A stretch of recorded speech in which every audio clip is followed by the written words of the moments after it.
Hola a tots i a totes. Soc Héctor Arrué, de Merlet Audiovisual, i avui vos porto alguns consells per a gravar-se vídeo en casa.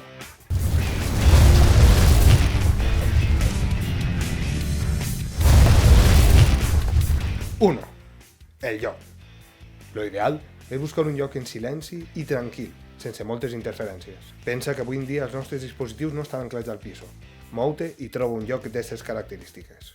Lo ideal és un fons neutre, sense molts elements que causen distracció de l'important, que eres tu. Deixa un espai entre tu i el fons. Aconseguirem un desenfoc que ajudarà a centrar també l'atenció. 2. La il·luminació. El lloc també tindrà a veure amb la il·luminació. La base és que nosaltres estem ben il·luminats.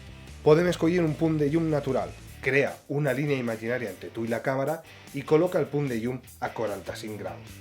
També podem col·locar la llum frontal. Evitarem col·locar la finestra darrere. Crearíem un contrallum que enfosquiria la nostra figura. També podem optar per llum artificial. En aquests moments jo estic utilitzant un flexo i una làmpara. El flexo el tinc col·locat a 45 graus i és el punt de llum que m'il·lumina a mi. La làmpara està col·locada darrere per aconseguir una il·luminació global. L'altra qüestió a mirar és el diafragma del mòbil. Al col·locar el mòbil, mantenim apretat la pantalla en el nostre rostre.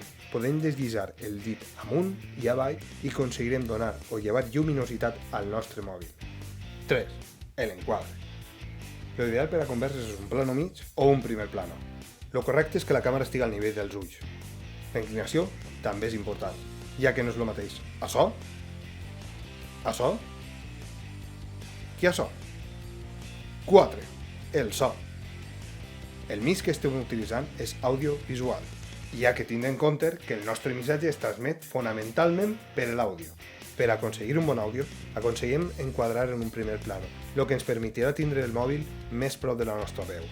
Una altra solució és utilitzar cascos en micròfon. Esperem que aquests consells vos siguen d'utilitat. Si necessiteu ajuda o vos surt qualsevol qüestió, no dubteu en preguntar. Quedem a la vostra disposició. Un abraç i fins l'altre.